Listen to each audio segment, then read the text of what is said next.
وكذلك أوحينا إليك روحا من أمرنا ما كنت تدري ما الكتاب ولا الإيمان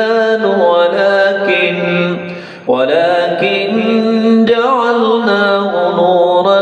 نهدي به من نشاء من عبادنا وإنك لتهدي إلى صراط مستقيم